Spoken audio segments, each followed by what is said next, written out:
कुदरत ने इंसान को बनाया और इंसान को दो जेंडर में डिवाइड किया कि अगर इस तरह के बॉडी पार्ट्स होंगे तो ये मेल कहलाएगा और इस तरह के अगर बॉडी पार्ट्स होंगे तो ये फीमेल कहलाएगी। लेकिन कभी कभी कुदरत ऐसा भी कुछ कर देती है कि जो दोनों बॉडी पार्ट्स होते हैं वो किसी एक ही इंसान में मिक्स करके डाल देती है और तीसरा जेंडर बनके तैयार हो जाता है, जिसे कहते हैं ट्रांसजेंडर।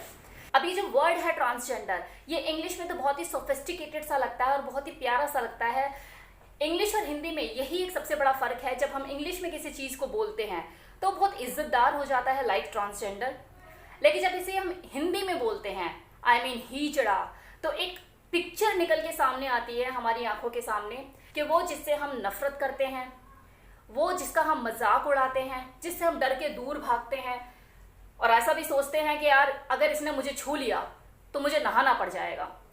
होता ही नहीं होता ऐसा, आता ही नहीं आता ये ख्याल कि यार अगर इसने मुझे छू लिया तो मुझे नहाना पड़ जाएगा। तो गाइज ये तो हुई complete definition of transgender, I mean हीजड़ा, कि हीजड़ा किसे कहते हैं। इन ट्रांसजेंडर को हमारे समाज में 4 तरह के चश्मे लगाकर देखा जाता है। पहला आशीर्वाद का चश्मा, दूसरा मजाक का चश्मा, तीसरा डर का चश्मा और चौथा वासना पूर्ति का चश्मा। तो पहले हम बात करेंगे आशीर्वाद वाले चश्मे की कि हमारे समाज में मान्यता है, और ये बहुत पुरानी मान्यता है, बहुत टाइम से चला आ रहा है कि इनका आशीर्वाद कभी खाली नहीं जाता और इनके आशीर्वाद से घर में बरकत रहती है, सुख समृद्धि रहती है। अब जो दूसरा चश्मा है वो है मजाक का चश्मा। अब कुछ लोग जो है वो इन लोगों का मजाक उड़ाते हैं और ये बड़ी शर्म की बात है, मुझे तो बहुत ही अजीब लगता है कि जिन लोगों के आशीर्वाद के लिए आप तरसते हो कि मुझे इनसे आशीर्वाद मिल जाए, मेरे घर में बरकत हो जाए, उनका मजाक भी उड़ाते हो। तो ऐसे लोगों के दिमाग में सिर्फ एक ही थॉट चल रहा होता है कि यार मैं कंप्लीट मेल हूँ, मैं कंप्लीट फीमेल हूँ, और ये जो सामने जो दिख रहा है ना, ये जो है ये अधूरा है, ये कंप्लीट नहीं है, और उस चीज का मजाक उड़ाया जाता है जो उसके बस में ही नहीं है। अब कुदरत ने उसे ऐसा बनाया है, ये कुदरत की संरचना है, उसने इसे ऐसा बनाया है। तो अगर आप उनका मजाक उड़ाते हैं तो कहीं ना कहीं आप कुदरत का मजाक उड़ाते हैं और ये बहुत ही शर्म की बात है। कुदरत ने आपको भी रचा है, कुदरत ने उन लोगों को भी रचा है, तो अगर ऐसे में आप उसका मजाक उड़ाते हैं तो कहीं ना कहीं आप अपने माँ बाप का ही मजाक उड़ा रहे हो, क्योंकि आपको रचने वाला भी वही कुदरत है, उसको रचने वाला भी वही कुदरत है, तो दोनों के माँ बाप एक ही हैं। तो अगर आप उसका मजाक उड़ाते हो तो कहीं ना कहीं आप अपने माँ बाप का मजाक उड़ा रहे हो। तीसरा जो चश्मा है वो है डर का चश्मा। लोग इनसे डरते हैं, लोग इनसे दूर भागते हैं कि यार ये आएंगे और भीख मांगेंगे, हमें परेशान करेंगे, हमसे पैसा लेंगे, यही होता है। तो डियर, ये रोज रोज के अपमान से इतना थक चुके होते हैं, इतना परेशान हो चुके होते हैं कि एक दिन ऐसा आता है कि रुद्र रूप धारण कर लेते हैं खुद को प्रोटेक्ट करने के लिए, अपने आप को प्रोटेक्ट करने के लिए कि अब मुझे अगर कोई बोलेगा तो ये गाली सुनेगा। और रही बात पैसे मांगने की, अब बात रही पैसा मांगने की, तो आप खुद सोचिए इनके पास ऐसा कोई काम है अपना पेट भरने के लिए? अब ये कोई चोरी तो करते नहीं है, डकैती तो करते नहीं है, लेवी तो लेते नहीं, आपसे हफ्ता वसूली तो करते नहीं है ना, तो क्या करते हैं? ये 10 रुपये मांगते हैं आपसे, 20 रुपये मांगते हैं। वही 10 रुपये जिसका आप 2 गुटखा खा के सड़क पर थूक देते हैं, 20 रुपये की सिगरेट आप फूक देते हैं। तो कहीं ना कहीं लोगों को ये तो समझ में आता है कि हाँ, मैं 10 रुपये का गुटखा खाऊंगा तो मुझे तसल्ली मिलेगी, मेरे को संतुष्टि मिलेगी, 20 रुपये की सिगरेट फूकूंगा तो मुझे आराम मिलेगा। लेकिन इनको क्यों दूं मैं 10 रुपये, इनको 20 रुपये क्यों दूं, इनसे मुझे क्या मिल रहा है? तो अगर आप इन्हें 10-20 रुपये नहीं देते हैं, बहुत अच्छी बात है, अगर दे देते हैं तो कुछ बुरा भी नहीं करते।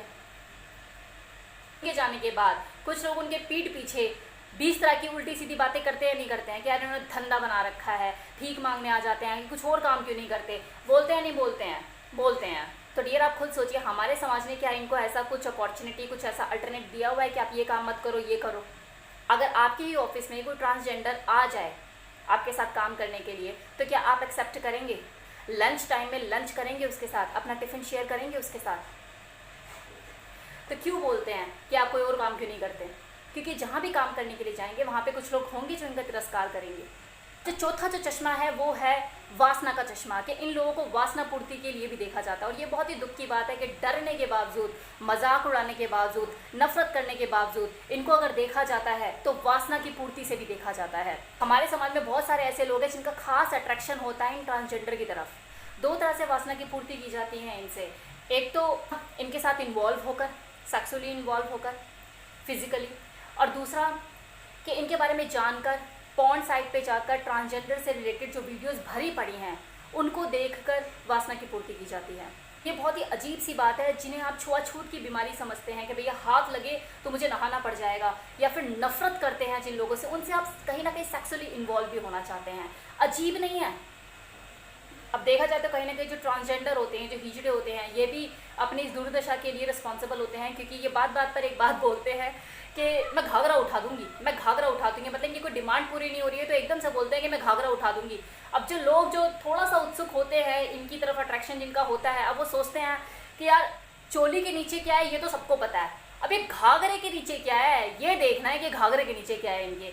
तो कहीं ना कहीं ये क्यूरियोसिटी का कारण होता है, और जो लोग बहुत ज़्यादा उत्सुक होते हैं इन लोगों को जानने के लिए, तो हो जाता है उनके अंदर बेचैनी आ जाती है, उनका जो क्यूरियोसिटी लेवल है वो इस हद तक बढ़ जाता है कि वो ये सोचते हैं कि यार अगर सेक्सुअली इन्वॉल्व होंगे और ये अगर सेक्स करेंगे तो कैसे करेंगे, मेरे को जानना है।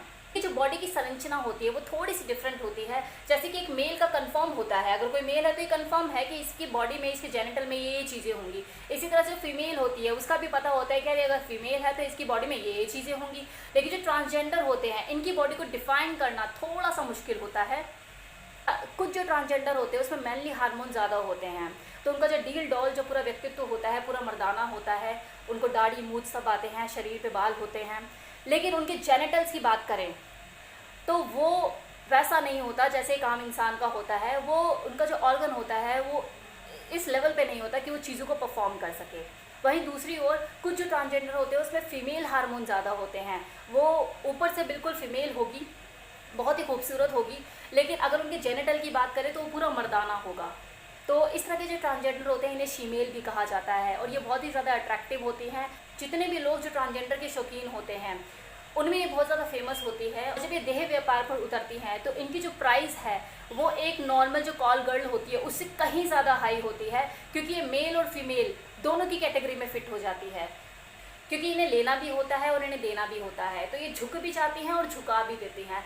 तो ये मल्टी फंक्शंस परफॉर्म कर सकती हैं, इसलिए ये बहुत ज़्यादा फेमस होती है और बहुत ज़्यादा डिमांड में रहती हैं। तो डियर, अभी तक तो मैंने यहाँ पे बात करी कि हमारा जो समाज है वो इन हिजड़ों को, इन ट्रांसजेंडर को किस किस तरह के नज़रिए से देखता है और किस तरह से इनको ट्रीट करता है। अभी तक मैंने इन सब चीज़ों के ऊपर बात करी।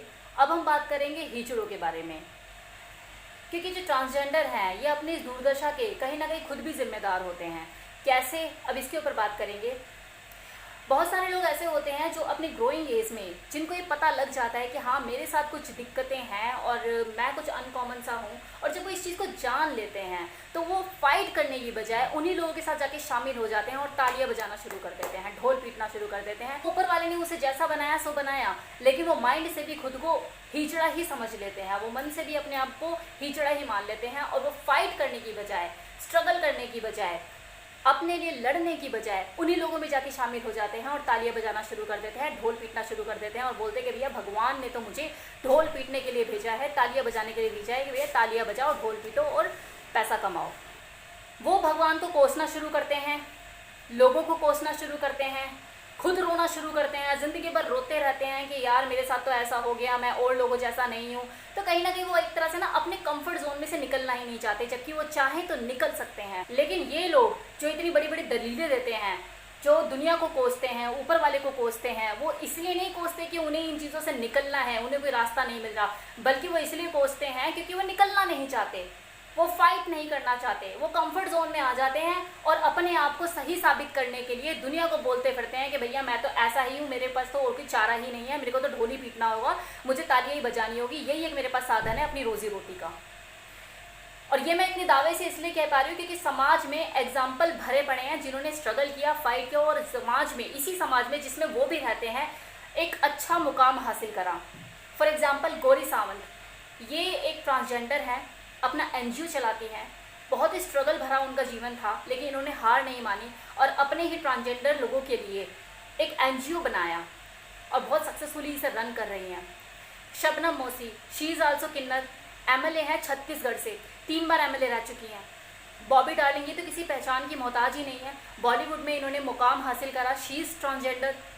के प्रतीका याशिनी, she is appointed as a first transgender police officer in Tamil Nadu. मनाबाई Bandyopadhyay first transgender है जिन्होंने पीएचडी करी बंगाली लिटरेचर में। तो ये वो सभी नाम हैं जिन्होंने हार नहीं मानी। इनकी लाइफ में भी स्ट्रगलिंग पीरियड आया लेकिन इन्होंने सरेंडर नहीं करा। इन्हें ताली बजाना नागवार लगा और इन्होंने स्ट्रगल किया, मेहनत करी और अपनी मेहनत से इस मुकाम को हासिल किया। देखिए, जो मन से हार चुके हैं, जिन्होंने सरेंडर कर दिया, उनका तो कुछ नहीं किया जा सकता, लेकिन जो मन से हारे नहीं हैं और लाइफ में कुछ करना चाहते हैं तो वो क्या कर सकते हैं। ये टाटा ने अभी हाल में ही बोकारो स्टील प्लांट में वैकेंसी निकाली है एक्सक्लूसिवली ट्रांसजेंडर्स के लिए। गोदरेज ने भी ट्रांसजेंडर के लिए अपने यहाँ वैकेंसी निकाली हुई है। बहुत सारी ऐसी एमएनसीज कंपनी हैं जो ट्रांसजेंडर्स के लिए वैकेंसी निकाल रही हैं। ऐसे कितने एनजीओ हैं जो सामने आ रहे हैं और वो ट्रांसजेंडर्स को हेल्प करना चाहते हैं कंप्लीट मेल बनने में या फिर जो कंप्लीट फीमेल बनना चाहता है। कहीं ना कहीं इस बदलते हुए दौर में लोगों को ट्रांसजेंडर को देखने का नज़रिया भी बदल रहा है, लेकिन पहल तो उन्हें करनी होगी ना। अब इन लोगों से ज़्यादा और कौन अच्छा जान सकता है कि ताली एक हाथ से नहीं बजती, दो हाथ से बजती है। तो अगर वो आपको आगे बढ़कर मदद करने के लिए तैयार हैं, वो हाथ बढ़ा रहे हैं, तो पहल तो आपको करनी पड़ेगी। अपॉर्चुनिटीज़ अवेलेबल है, बशर्ते आप अगर शुरुआत में ही ढीले पड़ गए और ढीले पड़कर आपने जिल्लत तो जलालत की ही ज़िंदगी को अपना समझ लिया कि मुझे तो अब इसी तरह से तालियाँ ही बजानी है, ढोल ही पीटना है, तो कुछ नहीं किया जा सकता। लेकिन अगर आपने शुरुआत में ही अपने आप को कठोर बना लिया, लोगों के तानों को इधर से सुना, इधर से निकाला और अपना स्ट्रगल किया, आपने सरेंडर नहीं किया, तो एक ना एक दिन आप देखेंगे कि आप अपना मुकाम हासिल कर लेंगे और दुनिया आपको सल्यूट करेगी। हमारे समाज की खासियत है, अगर आप झुके हुए हैं तो हर दूसरा बंदा आएगा और आपको थप्पड़ मार कर जाएगा। लेकिन आप चाहे कुछ भी हैं, लेकिन आप पावरफुल हैं, आपके पास अचीवमेंट है, आप अपने आप को प्रूव कर चुके हैं, तो हर दूसरा बंदा आपको सलाम करके जाएगा। और ये वही एग्जाम्पल है जो मैंने आपको दिए, गौरी सावंत, बॉबी डार्लिंग, जिन्होंने अपने आप को प्रूव किया है और आज की डेट में इनको सल्यूट करती है दुनिया, इनको सलाम करती है। और वहीं दूसरी ओर वो लोग जिन्होंने सरेंडर कर दिया, तो वो ताली बजा रहे हैं, ढोल बजा रहे हैं और दुनिया उनको बजा रही है। माना कि आप बॉडी से कंफ्यूज हो, लेकिन दिमाग से कंफ्यूज क्यों हो रहे हो? अगर आप ये सोचते हो कि दुनिया ताने देती है, दुनिया का प्रेशर है, तो दुनिया तो डियर उनको भी नहीं जीने देती जो कंप्लीट मेल है और फीमेल है और बुद्धि भी रखते हैं। उनके भी पीछे पड़ी रहती है, उनको भी ताने मारती रहती है। दुनिया तो देखकर ही किसी को खुश नहीं है, तो ऐसा क्यों लगता है आपको कि आपके पीछे पड़े हुए हैं? तो यहाँ की खिड़कियाँ खोलने की ज़रूरत है, अपने माइंड को विकसित करने की ज़रूरत है। अपॉर्चुनिटीज़ आपका वेट कर रही हैं और चूज़ आपको करना है कि आप किस तरह की लाइफ जीना चाहते हैं। होप सो आपको वीडियो पसंद आया हो। Thank you so much.